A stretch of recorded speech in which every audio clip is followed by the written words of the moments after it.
अब ये बात एकदम तय हो चुकी है, तय मानी जा रही है कि जंग किसी भी वक्त एक बार फिर से शुरू हो सकती है। अमेरिका या इजराइल दोनों में से किसी भी वक्त कोई भी हमला ईरान पर कर सकता है। लेकिन सबसे बड़ा सवाल यहां पर खड़ा यह होता है कि इस बार हमला होगा कहां? क्या इस बार भी जंग ड्रोन मिसाइलों और एयर स्ट्राइक के जरिए होगी, या इस बार जंग का स्वरूप बदला बदला सा नजर आएगा? क्योंकि सबका फोकस समंदर में है, स्ट्रेट ऑफ हॉर्मुज में है। एक तरफ नेवल ब्लॉकेट को लेकर के डोनाल्ड ट्रंप पूरी दुनिया को इकट्ठा करने की कोशिश कर रहा है, और दुनिया भर के तमाम देशों ने, यहां तक कि ब्रिटेन और फ्रांस जैसे उसके नेटो अलाइज ने भी उसको मना कर दिया है, यानी कि गाल पर तमाचा जड़ा है। और दूसरी तरफ बौखलाया डोनाल्ड ट्रंप कह रहा है कि अगर जरा सा भी ईरान इधर उधर किया तो उसके शिप को, उसके जहाजों को वो उड़ाना शुरू कर देगा। जवाब में ईरान ने क्या किया है, अभी मैं उसके बारे में आपको बताऊंगा, विस्तार से बताऊंगा। उस खबर वहीं से शुरू करूंगा और आपको बताऊंगा कि हिजबुल्लाह ने किस तरीके से नॉर्दर्न इजराइल में तबाही मचाई।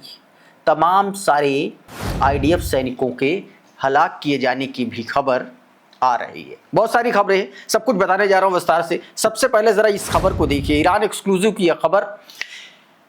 यह खबर अपने आप में बहुत इंपॉर्टेंट है। बताया गया, ये जो तस्वीर आप देख रहे हैं, ईरान ने स्टेट ऑफ हॉर्मुज में अपनी जो गादिर क्लास की जो पनडुब्बियां हैं, मिनी पनडुब्बियां, उनको पर्शियन गल्फ और स्टेट ऑफ हॉर्मुज के आसपास तैनात कर दिया गया है। और इनकी बताया जा रहा कि भारी संख्या में इन एक तरीके से पनडुब्बियों को तैनात किया गया है।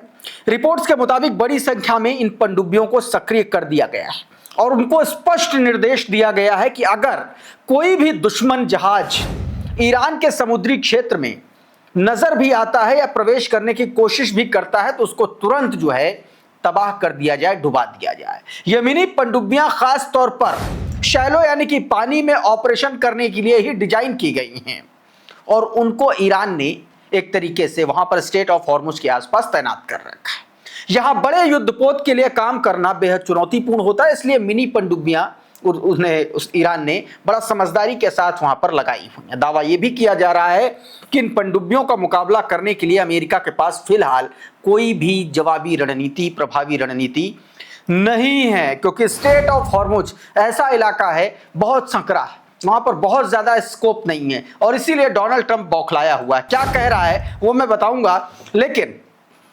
आईआरजीसी की तरफ से क्या कहा गया है, ये जरा छोटा सा हिस्सा देखिए प्रेस टीवी का वीडियो का, उसके बाद आगे की बात। Emphasize that the Iranian armed forces are defending the nation's legal rights as both a natural and legal duty. The spokesman reaffirmed that Iran's sovereignty over its territorial waters will continue to be strongly protected. He also made it clear that vessels from the enemy nations will not be allowed to pass through the Strait of Hormuz, while those following the Iranian regulations will still have access. अब सुलेमान अहमद का ये tweet आपकी screen पर देखिए, इसमें IRGC के प्रवक्ता ने क्या कहा है। बताया गया no vessel can use this port, मतलब यह बताया गया कि जो नेवल एक तरीके से नेवल ब्लॉकेट की बात अमेरिका ने किया था, उससे कहीं ज्यादा 4 कदम आगे बढ़ के ईरान ने कांड कर दिया। ईरान ने कहा है, सीधे सीधे ये कहा है कि Iranian military impose its own blockade on every port in the middle east. Middle east के हर पोर्ट पर उसने अपना ही ब्लॉकेड उल्टा लगा दिया और कहा कि कोई भी वेसल, कोई भी जहाज can use this, no vessel can use this port. बताया गया कि अगर इन पोर्ट को कोई भी यूज करता है तो फिर वो समझ ले। बताया गया the threat continue until US blockade is lifted. बताया गया और ये धमकी, ये खतरा, ये चेतावनी, जो कुछ भी आपको समझना समझ लीजिए, तब तक जारी रहेगा जब तक अमेरिका ब्लॉकेड नहीं हटाता। The US blockade on Iran has begin, और अमेरिका ने तो उसकी शुरुआत कर ही दी है, तो जवाब में ईरान ने भी अपनी चाल चल दी है। इस बीच जरा ये वीडियो देखिए, ये बताया जा रहा है कि अमेरिका ने अपने शिप की तैनाती की है ब्लॉकेट पर एक तरीके से नजर रखने के लिए और तमाम सारे जहाजों को आप कह लीजिए कि उड़ा देने के लिए या जैसा भी है। इस वीडियो को जारी किया विजनर ने और उसने वॉल स्ट्रीट जर्नल की एक खबर का जिक्र किया ये वीडियो जारी करते हुए। आपकी स्क्रीन पर ये ट्वीट है। बताया गया वॉल स्ट्रीट जर्नल के एक वरिष्ठ अमेरिकी अधिकारी के हवाले से वॉल स्ट्रीट जर्नल ने बताया है कि ईरान के खिलाफ नाकाबंदी को समर्थन देने के लिए 15 से अधिक अमेरिकी युद्धपोत तैनात किए गए हैं। इन जहाजों में एक एयरक्राफ्ट कैरियर, कई गाइडेड मिसाइल डिस्ट्रॉयर और एक एम्फीबियस असॉल्ट शिप और अन्य युद्धपोत शामिल हैं। ये युद्धपोत हेलीकॉप्टर लॉन्च कर बोर्डिंग ऑपरेशन चला सकते हैं, यानी संदिग्ध जहाजों पर उतरकर उनकी जांच और नियंत्रण कर सकते हैं।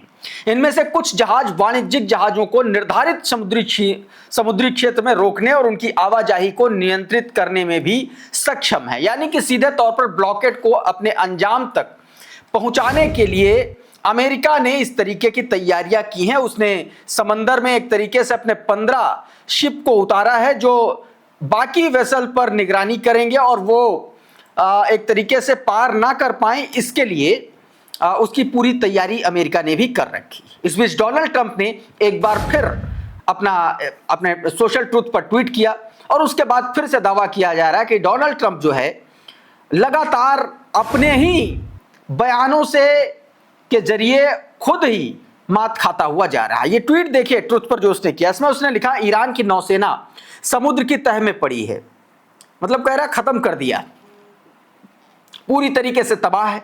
158 जहाज जिन पर हमने हमला नहीं किया वे उनकी कम संख्या वाली चीजें हैं जिन्हें वो फास्ट अटैक शिप कहते हैं। मतलब उन्हीं एक तरीके से आप पनडुब्बियों की बात कह लीजिए जो मिनी होती हैं या जो बहुत तेज रफ्तार से हमला करने वाले जो उसके शिप हैं या उसकी जो बोट है उसकी बात वो कर रहा है। कहते हैं कि हमने उन्हें खतरा नहीं माना, ये डोनाल्ड ट्रंप कह रहा है।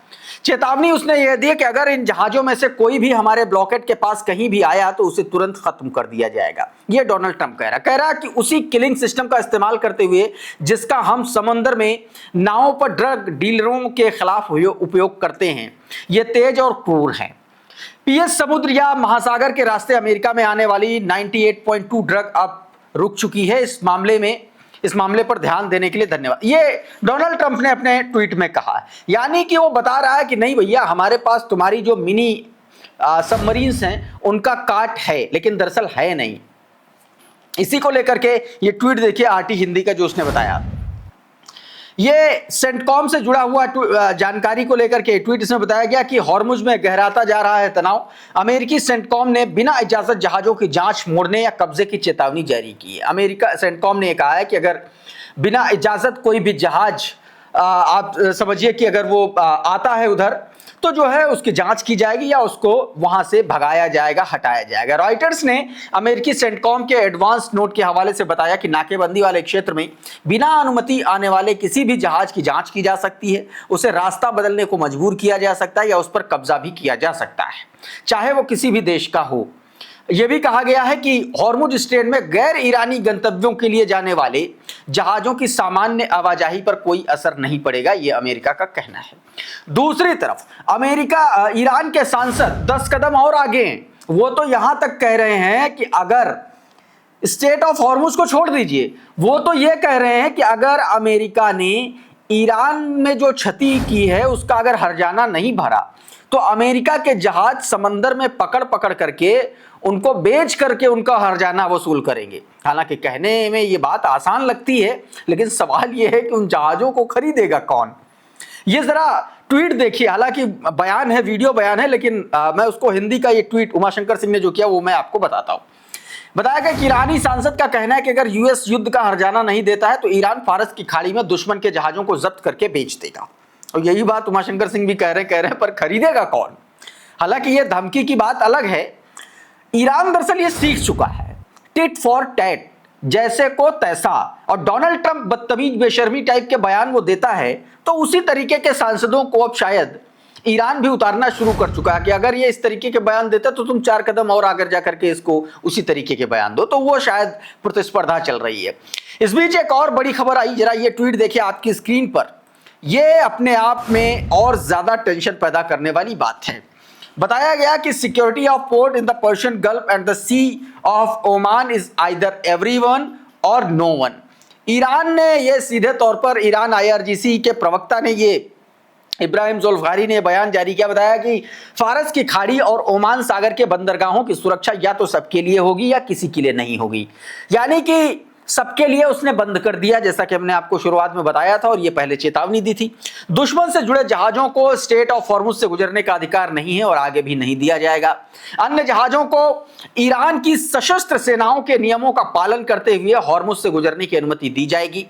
यदि ईरान के बंदरगाहों की सुरक्षा को खतरा हुआ तो फारस की खाड़ी और ओमान सागर का कोई भी बंदरगाह सुरक्षित नहीं रहेगा, यह साफ तौर पर ऐलान कर दिया गया है। इस बीच ऑयल की एक तरीके से शॉर्टेज को लेकर के चेतावनी जारी की अमेरिका की टॉप 3 ऑयल कंपनीज के सीईओ ने।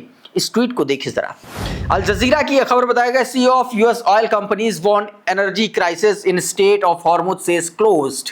बताया गया कि अगर स्टेट ऑफ हॉर्मुज क्लोज हुआ, बंद हुआ, तो अमेरिका में एनर्जी क्राइसिस या दुनिया भर में एनर्जी क्राइसिस बढ़ सकती हैं।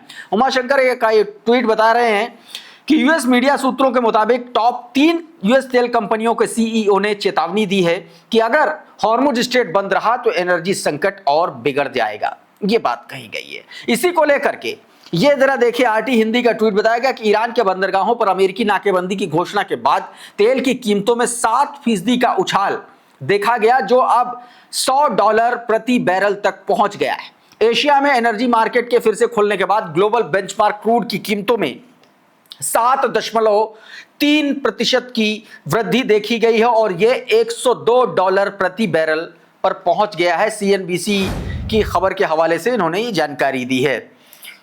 इस बीच खबर इजराइल से, इजराइल ईरान पर फिर से हमला करने की योजना बना रहा है। यह खबर दोस्तों इजराइल के चैनल 12 और तमाम सारे हैब्रू मीडिया के जो न्यूज प्लेटफॉर्म है उनके हवाले से दी गई है टाइम्स ऑफ इजराइल में। आरटी ने इसको हिंदी में बताया अपने ट्विटर हैंडल पर, आपकी स्क्रीन पर बताया गया कि इजराइल की आईडीएफ ईरान के साथ युद्ध में दोबारा लौटने की तैयारी कर रही है।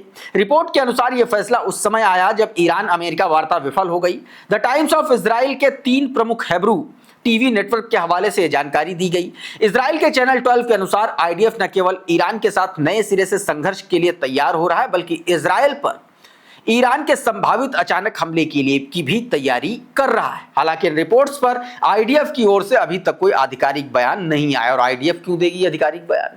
और अब बात करते हैं हिजबुल्लाह की दोस्तों।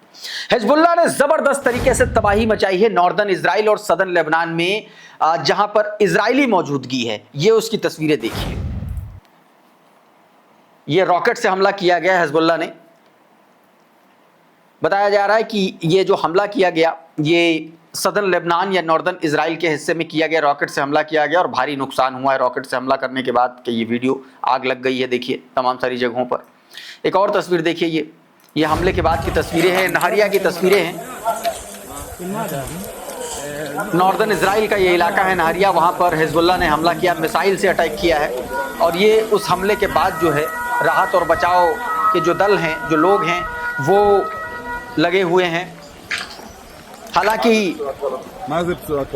हिजबुल्लाह ने फिर भी थोड़ा सा रहम बरत दी है। इजराइल पर आरोप ये लग रहे हैं कि जो सदर्न लेबनान में इजराइल हमला कर रहा है वो डबल टैप के, एक तरीके से डबल ट्रैप के हमले कर रहा है। यानी कि एक बार हमला कर रहा है, फिर जब रेस्क्यू ऑपरेशन की टीम आती है तो फिर से हमला कर दे रहा है, जिसमें वो लोग भी जान गंवा रहे हैं। ये बात कही जा रही है। तो ये हिजबुल्लाह ने हमला किया। इसमें बताया जा रहा है कि कई सारे लोग इसमें हताहत हुए हैं, बहुत सारे लोग घायल हुए हैं।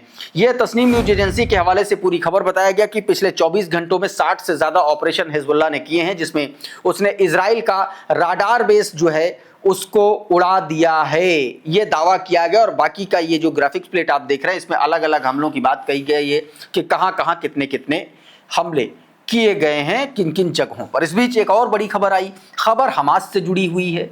दावा यह किया जा रहा है कि बेंजामिन नेतन्याहू, जो ट्रंप का जो पीस प्लान था, पीस बोर्ड गठन करने की वाली जो बात थी, उसको एक तरीके से वो बाईपास करने के साथ साथ हमास पर फिर से हमला करने की तैयारी कर रहा है। उसका कहना है कि अगर डोनाल्ड ट्रंप की बात किसी ने नेवल ब्लॉकेट को लेकर के नहीं मानी तो ये कैसे मान लेंगे वो तमाम सारे मुल्क, तमाम सारे देश जो ये पीस बोर्ड की बात कर रहे हैं। और इसलिए जो गजा का जो समाधान है इजराइल की नज़र में वो सिर्फ हमास के खात्मे के साथ ही होगा, ये कहा गया। थोड़ा सा हिस्सा, छोटा सा हिस्सा सुनिए। הדדליין שהוצב לחמאס לפירוק מנשק אמור לפקוע השבוע.